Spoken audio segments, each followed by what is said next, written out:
Well, good morning to everybody. Like I said a minute ago, here we sit at the tail end of what certainly has been an interesting year, and here we sit on the edge of what hopefully will be just as interesting a year, hopefully amazing and full of possibilities. So what I wanted to do this morning, and this sermon won't be the one that you usually hear from me. This is going to be different. I'm just telling you in advance, so be prepared. But I want to take a look today over what we've done in the last year and also discuss with you preparations that we can make for the coming year to make sure that it's even bigger and better than the one that we've just gone through. So here, let's just talk about a couple of things that we know about next year. One is that we have chosen to double our work in mission and outreach if that becomes a possibility. Number two is that we know we have a pulpit search committee looking for the next senior minister that God has planned for us here at Lindenwood. So what do we have ahead of us? We have a lot of work in finishing this transformation process that Bill McConnell has started here so brilliantly. So we got to work on that transformation process to finish it and get ready for Lindenwood's future. So now let's take a look back at this last year at 2014. Now let's begin with obviouses. Obviously, we had a huge flood this year. We had 4 inches of water throughout the entire front part of this building. And thanks to Susan Archie's help with our insurers, we now have a brand new audio and visual area here in Stauffer Hall. Go ahead. And let me stop here and say, I'm not going to tell you to hold your applause till the end. If there's something you like that you hear, applaud all you want. I'll stop. So we have this new audio and visual area here, as well as new paint, new ceiling tiles, new everything, new carpet that goes not just through here, new paint and all in our foyer, through the Easterwood Gallery and past the minister's offices all the way down to the child care area.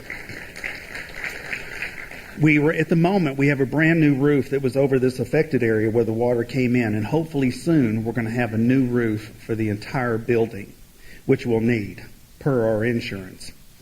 Our building maintenance team that had just, by the miracle of God, been formed a few weeks before this flood happened, they saved the day in tens of thousands of dollars with good decision making and careful view of what was going on through this entire construction process.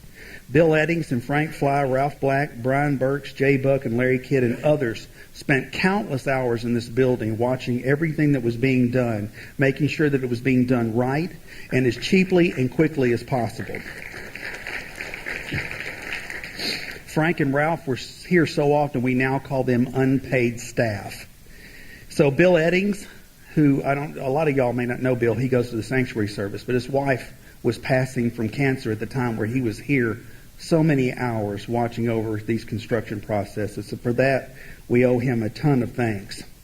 Alan Wells went far beyond the call of duty, being here continually, working with every construction engineer, every construction manager, going through that entire construction process, and at the same time, running these services with the sound and audio visual, and he was working to make our heating and air systems and the computers that run them more viable to where they are cheaper now to run, and our heat and air throughout the building are much more stable and much more constant.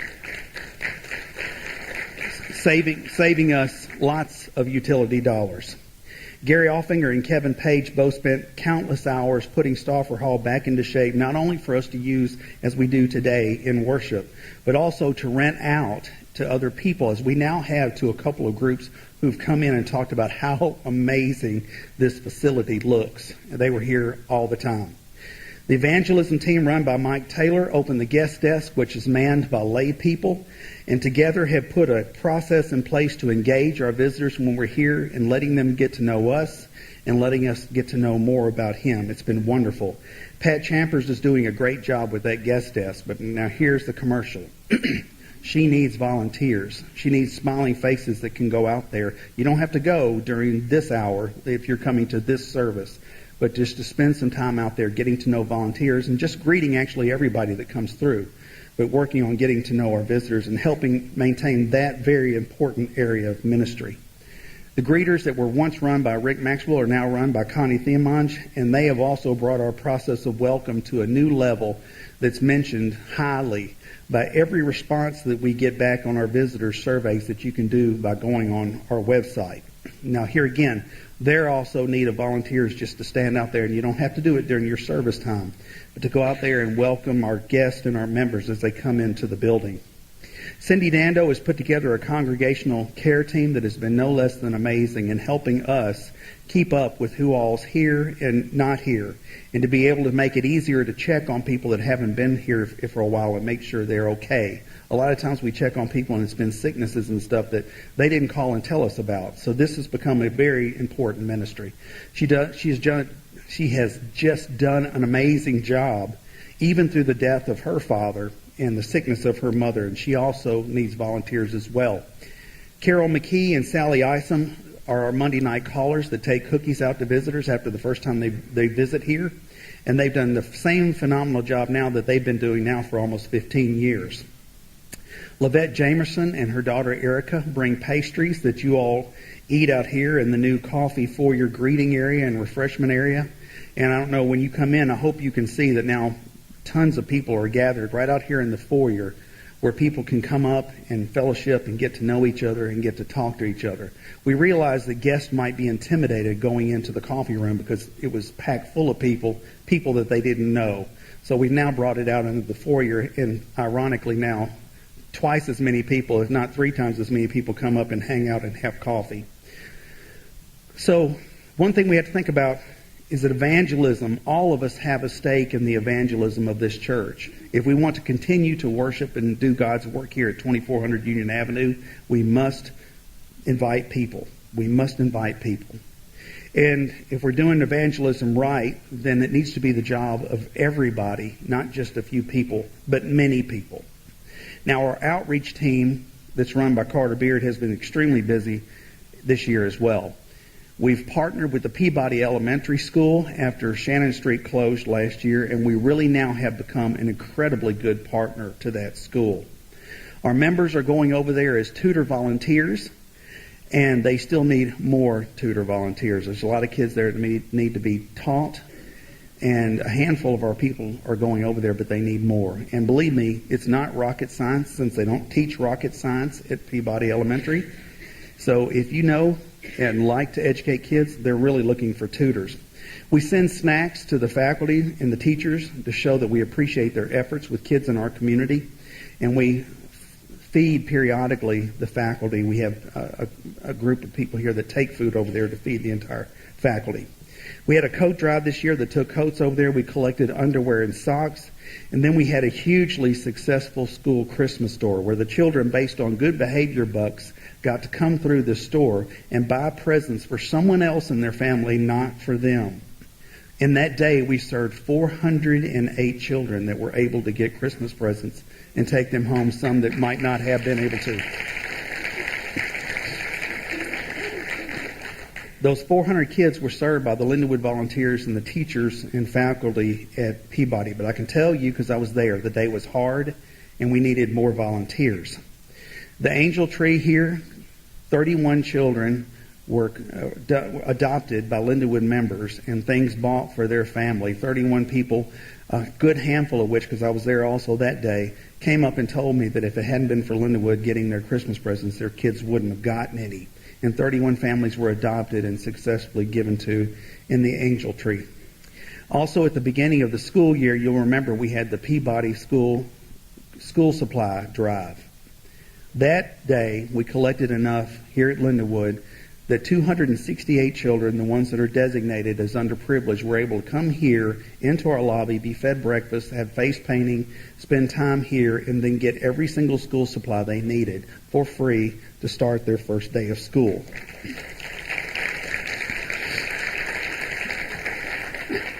We've partnered with the Calvary Rescue Mission, which is up here at 3rd and Crump. There we go, 3rd and Crump. And we've served them with supplies, but more importantly, we've served them with food. Food that's grown on our property in our own community garden that's out behind the Life Center that Phil Vaughn pointed out to me one day. So now we grow food on this property in a viable community garden that's manned by Gary and Allison Collins and others. And over the summer this year, we took baskets full. And when I say baskets full, I mean baskets full of fresh vegetables to these very appreciative men that are housed there at the Calvary Rescue Mission. Over 65 blankets were taken to hand out by what they call the Burrito Ministry downtown. These are people that go to the First Methodist, the place where their building should be, but they haven't been able to build it. So their foundation, those gates are opened every Tuesday, and they feed the homeless from there. We took 65 blankets that were given and donated by Lindenwood to them from the Sandy Hook Elementary community after the school shootings that their families endured. Those things that were donated to Sandy Hook, when they couldn't take anymore, they sent them out to other people, and thanks to a relationship we had with one of the grandparents of one of the children that were killed, a lot of those things came here and are now in one of our youth rooms downstairs that Wilson so nicely let us borrow. So 65 blankets were given from those things from the Sandy Hook area. Hundreds of teddy bears were taken to the Memphis Child Advocacy Center and to the Sheriff's Department and the Police Department for children that had been traumatized. Loads of toys were taken by Debbie Robb to the children served by the Hope House, who are children affected by the HIV virus. Those all came from the Sandy Hook Elementary School things that we got in. The cleaning supplies that we took in at the first of the year in the trailer out here were collected and split between the tornado victims that we had in our sister church in Tupelo and also with the Calvary Rescue Mission. Hundreds of cookies were cooked and baked and donated by Lindenwood members to the Kairos Prison Ministries. That's a ministry that's been led by Cleland Young here for years. Magazines were collected and carried to medical facilities for families sitting with loved ones by the Unity Group. And there's so much more that's gone on this year that it would take me far more than this service to be able to tell you about. That's the outreach team. The fellowship team, led by Susan Archie and Terry Reeves this year, brought us one of the best Linden Fest ever.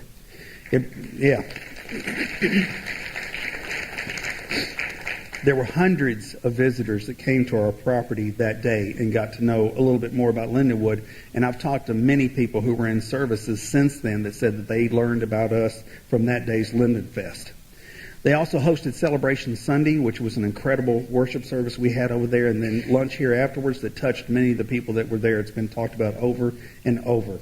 They also hosted Spring Fling and helped with the Kids Express Pentecost Sunday, and then hosted the Christmas event we had out after the recent congregational meeting on that Wednesday night. Now they have a bigger and a much more farther-reaching Linden Fest planned for 2015. Wilson Clark started with our youth this year and has gotten to know them and build relationships with them, and now has many plans that have been laid out for the youth in 2015. But he needs volunteers as well. Those who have a heart for youth ministry and care about the children and kids and youth that walk through our hallways. He can really use you, since one man, that's a big job to take care of all the youth groups, junior and senior high, and do everything that he does. And I'll be working with him hopefully this year on some of the trips and events that they have coming. Excuse me. Besides Wilson, David Johnson and Phil Vaughn have been working tirelessly through this year, and they both have plans for 2015. Phil for a revised summer camp that will introduce many more families to Lindenwood, the church, as well as Lindenwood, the Life Center, and the summer camp in the after-school area. He's going to bring more people over across to the church, and Wilson's going to be working directly with him on that effort. And Bill and I will be coming in and dropping in on the summer camps as well when they start up. Even with a few health issues this year, David Johnson has done an amazing job with our recreation and with our sports and with our children's ministries.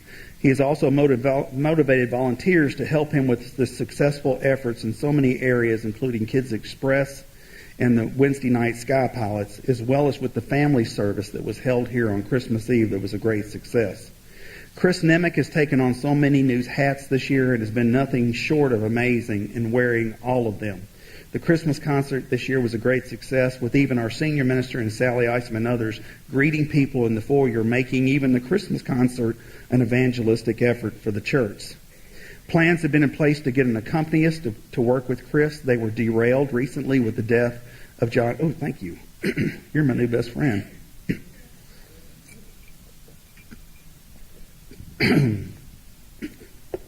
It's that time of year.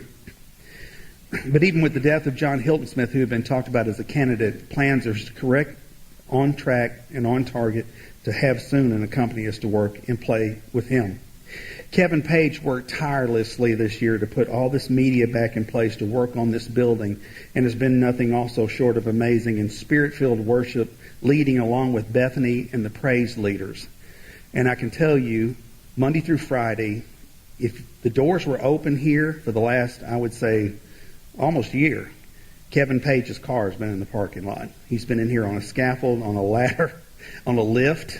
I think he had more fun on the lift than he really did a lot of work, but he was up and down on the lift, right?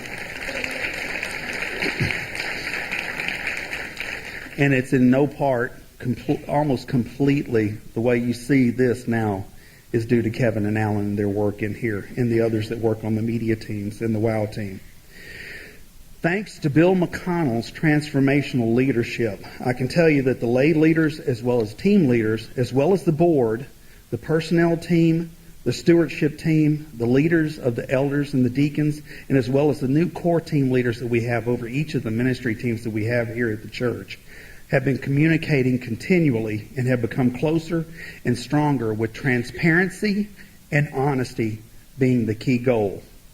I can tell you that the budget this year, because I was a big part in it, because of the teams that I'm over, the one that was presented at the congregational meeting is a real budget. It's a real budget brought with much work, and it's reasonable and it's reachable.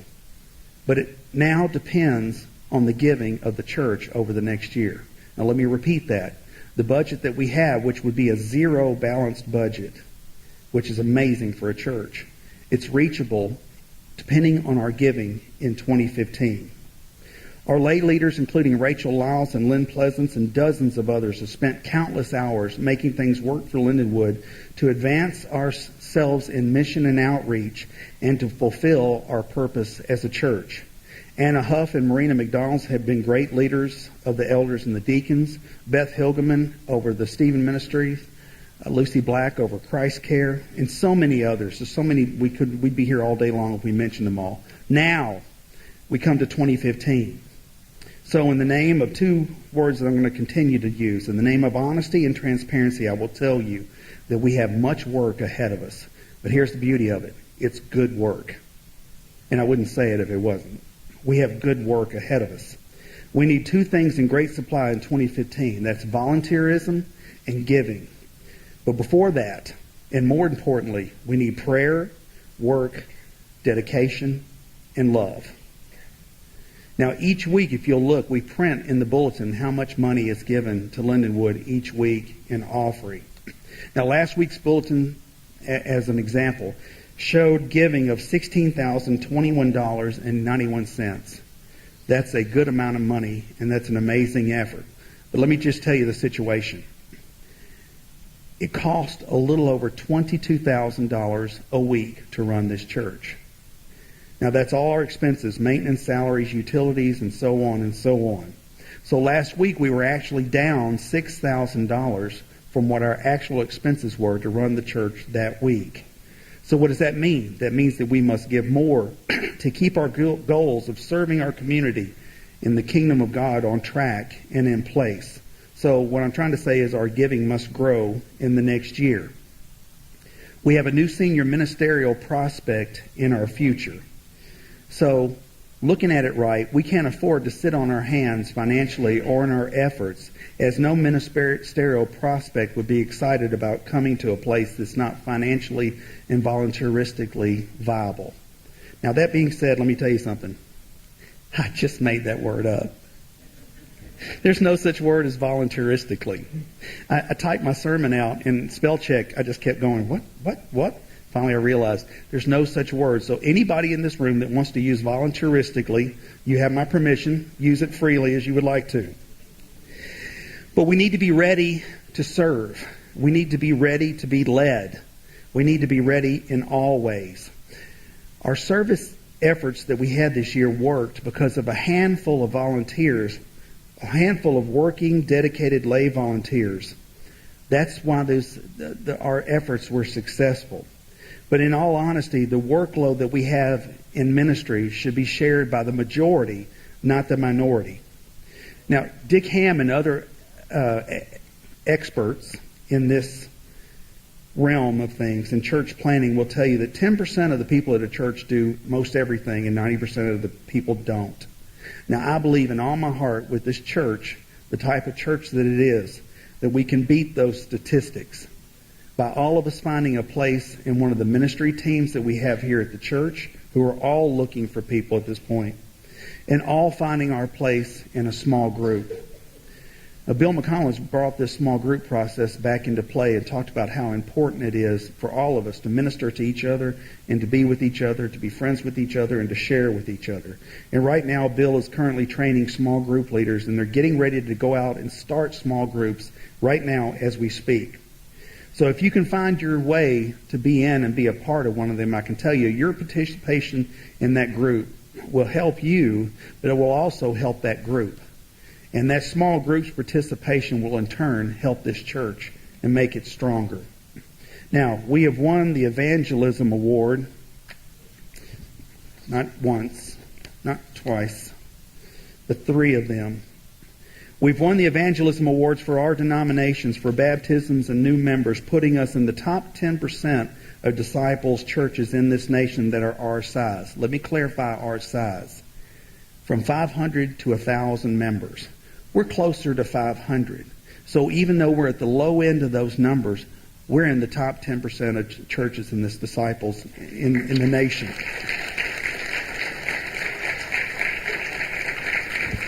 It really is amazing. And this new award that was just holding up just came in to us last week, so we won this year as well.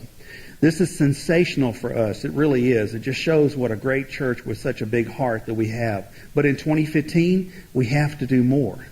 We have to invite more people to come and worship with us each week. More importantly, to get to know Jesus in a big way. Now, it takes 35 new members a year to make a church that's our size maintain, not grow, but to maintain. We need 35 new members a year. So we must keep inviting people. And we're doing all the right things when we get here. That's to my next point. This church has baptized 61 people in the last year and a half. So in 2015, we're going to have 12 baptism classes for children, for youth, and for adults. There'll be 6 baptism Sundays throughout the year in 2015, the next one being in February. Now, let me clarify that for all you that know me, and I know you already know where I'm going. If you call me at 2 o'clock in the morning and you want me to come open the church and baptize you, I'll do it. Anybody will tell you that. Any day you want to get baptized, you call me up, we'll be here. Any Sunday you want to get baptized, you can.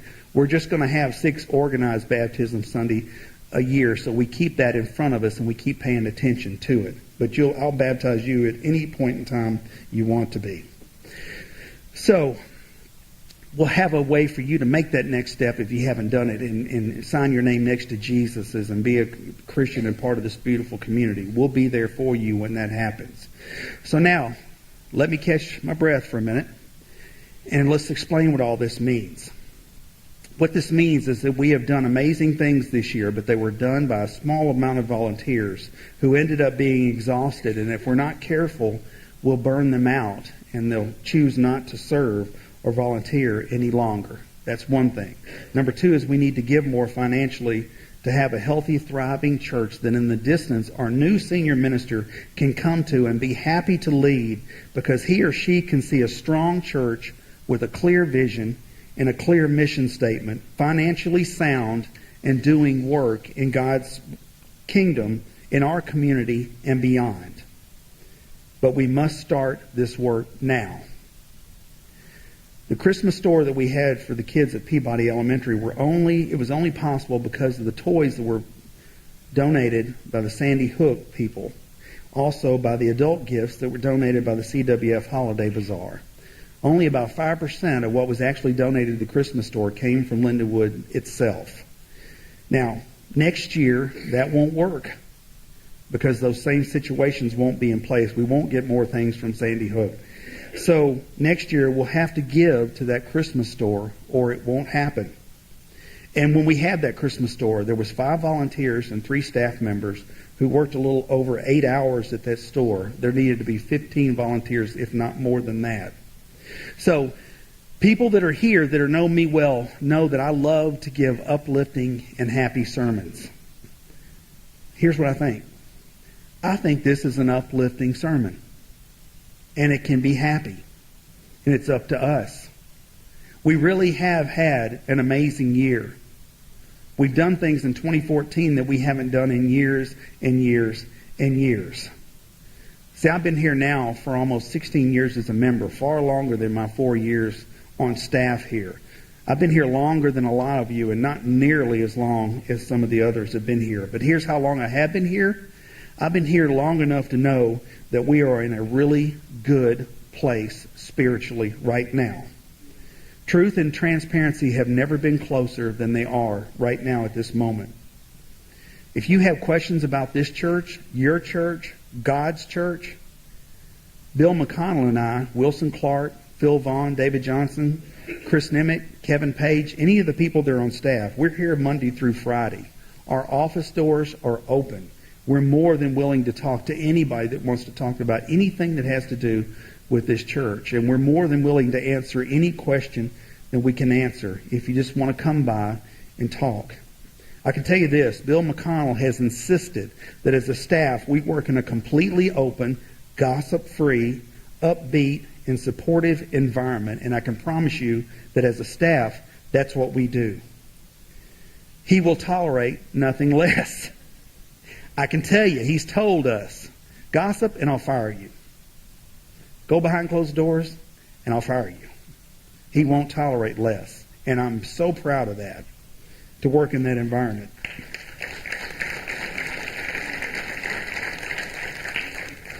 Bill McConnell has done incredible things for this church, and we owe him a great debt. Know that this staff that you have here cares about this church, its past, its present, and its future. The lay leaders that we have in place are tireless and diligent in planning and putting together a wonderful place for us to come and worship together, but also a place for us to go out from and do God's work. Let me tell you why I know that.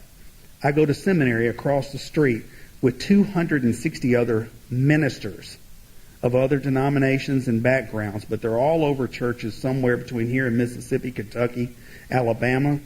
And I can tell you from talking to them, we're doing so much better than 90% of the churches that are out there. More than the ones I hear about.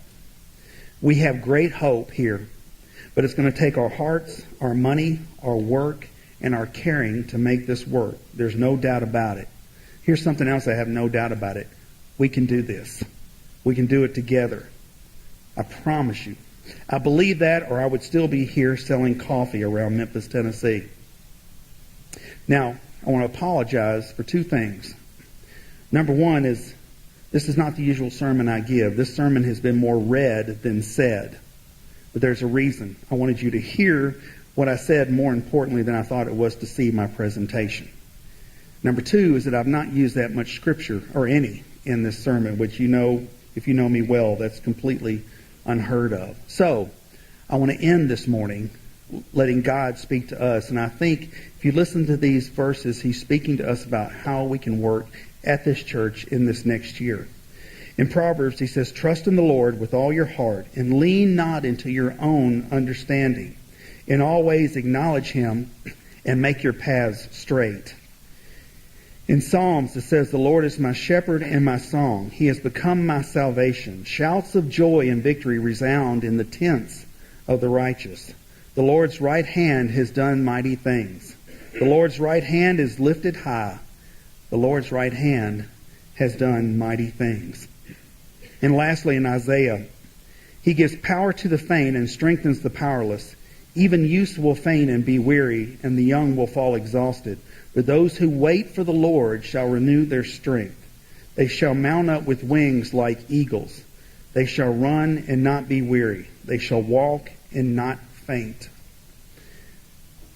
I love this church. If you know me, you know that.